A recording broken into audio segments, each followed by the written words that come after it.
Il lui est servi Dieu, les yeux.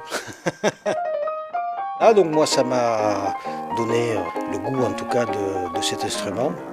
Voilà, j'ai fait du piano, j'ai commencé à travailler vraiment dans le piano en 1978. J'étais ouvrier dans une usine de piano en France. Ça s'appelait le piano Rameau. C'est devenu la manufacture française de piano qui a fabriqué dans ces dernières années d'existence la marque Pleyel en fait. Voilà. Moi j'ai travaillé pour des magasins de musique en tant qu'accordeur. Et puis voilà, à un moment donné j'ai créé ma société. Donc une dizaine d'années après, on va dire, j'ai vraiment créé ma propre société. C'est les marques effectivement qui proposent de nous former. Alors évidemment il faut déjà travailler avec elles pour pouvoir prétendre, disons, à participer à ces formations qui sont des formations de haut vol qui permettent après de travailler principalement. Voilà, il y a la marque Steinway bien sûr qui est le must un petit peu voilà, sur les pianos et sur les formations. Il y a la marque Yamaha qui est officiellement d'ailleurs organisme de formation aujourd'hui en France et qui effectivement a beaucoup participé, je pense au niveau mondial, à la formation des techniciens en fait. Voilà. À Steinway, ça se passe à Hambourg, c'est à l'usine, donc effectivement c'est l'académie Steinway, donc il y a vraiment une entité, on est 3 par session. Ça permet de travailler sur des pianos qui ne sont pas totalement terminés. Donc bien sûr on ne travaille pas sur la structure, mais en fait on travaille sur le montage de la mécanique et le réglage de la mécanique. Voilà, ce qui est quand même ce qui va nous concerner à nous après directement. Dans ces centres de formation, on est au cœur des usines, donc effectivement, si on pose une question au technicien, il nous dit écoutez, c'est pas compliqué, on va aller voir. Voilà. Et c'est vrai que c'est génial de pouvoir aller comprendre son métier là où c'est fabriqué en quelque sorte. Il y a des choses à savoir que beaucoup de techniciens ne savent pas. Effectivement, alors il y a des particularités sur chaque piano et malheureusement si on ne les connaît pas, effectivement, on peut surtout travailler dans le mauvais sens. Voilà. Je peux vous donner un exemple, c'est pas un secret. Un clavier de 95% des pianos est horizontal, un clavier de Steinway est bombé. Alors évidemment, c'est des toutes petites choses, mais quelqu'un qui va régler sans le savoir, il va se dire qu'est-ce que c'est ce truc, voilà, et ça va pas marcher correctement. Et il y a tout un tas de petites choses à savoir sur chaque marque de piano, de tout ça. Puis c'est passionnant, c'est beau, c'est passionnant. L'activité principale et de base, c'est l'accord du piano. Je veux dire, tout démarre là, quoi. C'est vrai que on devient accordeur, alors accordeur réparateur de piano, c'est-à-dire voilà, on essaie de travailler le son et essayer de travailler le toucher, donc la mécanique. Quand on a la maîtrise de ça, on peut se contenter de ça. Moi, j'ai eu envie d'autres activités. Parce que Daniel, lui, ça va faire 41 ans de métier. Et moi, ce qui me fait vibrer, c'est ça, c'est de le voir 41 ans après, par exemple, être toujours sidéré, heureux de découvrir des choses, de chercher encore dans la profession. C'est vrai que à travers cette activité d'accordeur, réparateur, j'ai quand même eu des gens qui se tournaient vers moi pour pouvoir faire l'acquisition de piano, parce qu'il y avait une confiance du technicien voilà, et par rapport au produit qu'on vend, et qui est un produit extrêmement complexe et qui demande vraiment un savoir-faire pour le mettre en valeur, en fait. Donc cette notion un petit peu vente de piano. Et puis après, il y a eu aussi effectivement, alors c'est des choses qui se font incidemment, pas forcément de façon réfléchie. J'ai d'abord jamais pensé que je serais chef d'entreprise. J'étais avant tout un technicien, et puis il se trouve que petit à petit, il y a des choses qui se sont faites. Moi, je me suis orienté assez rapidement vers la location de pianos de concert. Et donc là, effectivement, c'est une activité qui a pris un essor assez important pour nous dans la société. Un petit peu comme le bouche à oreille peut avoir une importance voilà, dans une clientèle. On a eu petit à petit des pianistes qui nous ont recommandés auprès des organisateurs, donc ça a été très local au départ, et je dirais que maintenant... C'est un tel plaisir de travailler avec Daniel que ça fait 10 ans qu'on travaille ensemble, et que pour moi, Toulouse et la région de Toulouse, piano, c'est le synonyme de pariso, ou pariso, c'est le synonyme de piano. Plus à chaque fois, on peut discuter du réglage du piano, du réglage de la mécanique, de son harmonisation, suivant la salle, suivant l'acoustique, suivant le type de musique vers laquelle je veux aller. J'ai fait le concert avec ce magnifique CFX Yamaha avec orchestre, mais il y a 2 jours, avec ce même piano, je jouais à Perpignan pour le festival de musique sacrée. Donc on a arrangé le piano de manière un petit peu différente, on l'a harmonisé de manière différente, et je crois que ce qui est intéressant, c'est toujours de travailler avec des artisans qui, non seulement, évidemment, ont toute la connaissance technique, mais également ont une idée un petit peu supérieure de la musique, de l'art et du concert. Et ça, ce n'est pas toujours le cas. Réfléchir. CFX, C. Je pense qu'il s'appelle Christian. Christian ? Oui, Christian. Les pianistes qui nous soutiennent, on pourrait en citer. On a établi aussi une relation vraiment amicale avec les Parisiens et ils nous permettent de venir répéter ici dans le magasin. Alors là c'est un projet, on joue à la Halle au Grain dans le cadre de la programmation du Capitole de Toulouse. On fait 3 ballets, dont 2 à 2 pianos. Au concert à Toulouse, dans la région, c'est toujours des pianos de Daniel qui nous servent et c'est magnifique le piano. De temps en temps, je dis qu'il joue tout seul. Les principaux festivals, ça peut aller effectivement de Jazz in Marciac, dont l'été, qui est assez connu dans ce domaine-là. Voilà, de piano jacobin pour la musique classique au mois de septembre, mais il y a aussi l'Orchestre du Capitole. Il y a après la maintenance du Conservatoire de Toulouse. Il y a voilà, une multiplicité comme ça de festivals régionaux. Et heureusement pour nous, la musique vivante est encore... Heureusement, on a cette part un peu, j'allais dire, artistique, qui est de donner notre patte. En fait, il n'y a pas 2 techniciens qui vont préparer un piano pareil. Il y a une part de réglage de la mécanique, on a une part d'harmonisation du son, il faut une régularité, et après il y a l'accord. L'accord, une fois que tout est fait, on peut accorder et sortir le meilleur du piano, et accorder souvent, parce que cette magie du piano accordé dure le temps d'un concert. Nous avons pensé qu'il pourrait être intéressant de proposer une gamme de pianos numériques. Nous avons choisi les pianos Yamaha puisqu'on les connaît bien pour les pianos acoustiques. Faisons des pianos numériques touchés lourds et 88 notes. Ça permet aussi à certains professionnels d'avoir un piano compact. Si on parle d'évolution, les dernières évolutions sur les 10 dernières années, ça a été ce qu'on appelle les pianos hybrides, donc des pianos qui peuvent être silencieux, qui peuvent enregistrer. Je parle bien de pianos acoustiques, c'est-à-dire des pianos qui ont des cordes, mais qui ont aussi une hybridation avec des techniques beaucoup plus modernes et qui permettent effectivement de ne pas gêner ses voisins, de travailler sans faire de bruit ou tout un tas d'autres possibilités. Après, on essaye de se situer. Eh bien, bonjour à tous. Bienvenue pour ce dernier Confinons-nous avec nos artistes, donc plutôt déconfinons-nous avec nos artistes, puisque comme vous le savez, dès lundi, la vie devrait commencer à reprendre son cours. C'est avec le cœur serré que nous vous recevons aujourd'hui, chacun de notre domicile. Nous avons partagé ces semaines intenses avec vous. Nous avons vécu ensemble des choses vraiment merveilleuses. On est très contents, très ravis. On a eu beaucoup de retours, beaucoup de monde qui nous ont suivis, tellement qu'on va certainement peut-être prolonger l'aventure qui sera peut-être un peu moins soutenue dans la durée. Mais je pense qu'une fois par mois, vous risquez de nous revoir effectivement avec nos amis musiciens. Donc, vous allez avoir accès à un concert exceptionnel. On a travaillé beaucoup, un concert professionnel fait directement d'un studio, mais nos amis nous en reparleront. Alors moi, je vais vous présenter un peu tout le monde. Donc je vais dire bonjour déjà à Clément qui est avec nous. Clément, bonjour tu nous entends? Ouais, parfaitement, ouais. Bon, super, merci Clément. On a aussi Barbara qui est là. Bonjour. Barbara, salut Barbara. Fred doit être chez lui aussi normalement. Frédéric, c'est ça, bonjour tout le monde, salut. Super, merci Fred, merci, bon super. Et je crois qu'on a aussi Daniel normalement. Exactement, je suis là. Oui, super. Bon, super. Je vais passer peut-être un peu la main. Je vous remercie encore une fois de plus. Je vais passer la main à Daniel. Chaleureusement, je vous remercie du fond du cœur à nos amis fidèles Puis voilà, Daniel va présenter un peu ce qui va se dérouler, nos artistes, enfin voilà. Daniel, je vous cède la main et merci à tout le monde. Merci. Merci Gaël, merci. Effectivement, on parle de déconfinement pour la semaine prochaine. C'est vrai que on va avoir le droit de se déplacer plus facilement. Vous aurez le droit tout à fait librement de venir nous voir dans nos locaux. Et ça, c'est une très, très bonne nouvelle, bien sûr. Donc, on vous attend avec impatience. Après ces 2 mois d'enfermement, je dirais. Par contre, le spectacle vivant, malheureusement, va reprendre certainement beaucoup plus tard.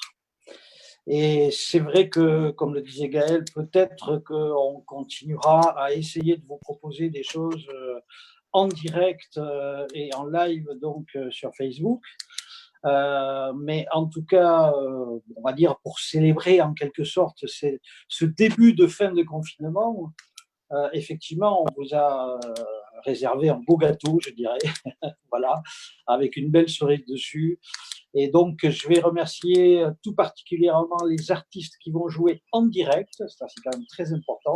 Donc, Rémi au piano et Nicolas à la trompette, Rémi Panossian, donc voilà.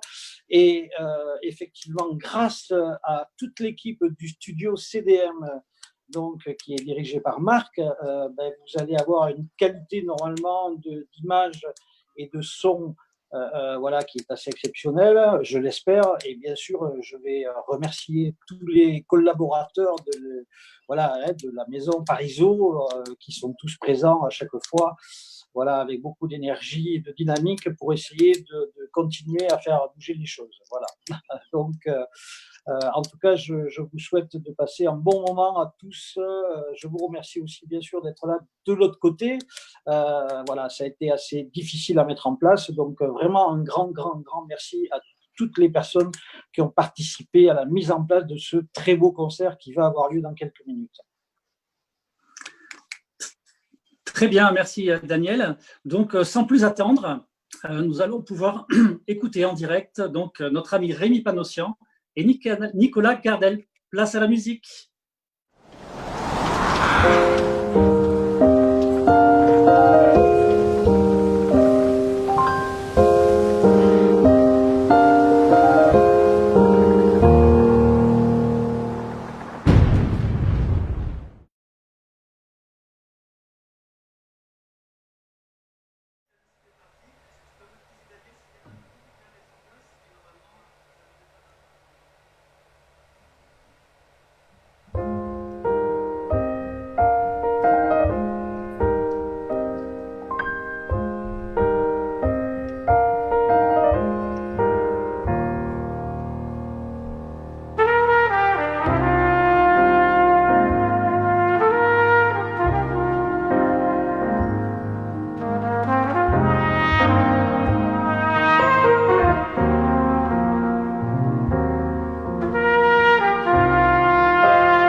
Janice.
content, c'est la fièvre. C'est ça, c'est la fièvre.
public en délire.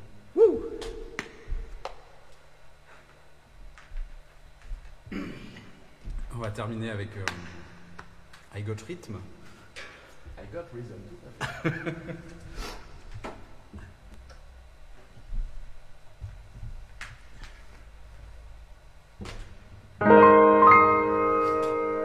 J'en profite parce que j'ai un super piano, donc je fais une petite intro. Tu vois.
après on rentrera à la maison. Tranquille, confiné. Plus que 2 jours, courage. Un petit blues quoi. Un petit, ouais, tranquille quoi.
Merci beaucoup.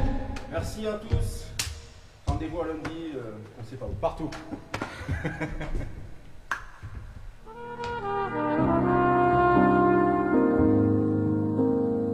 Thank you.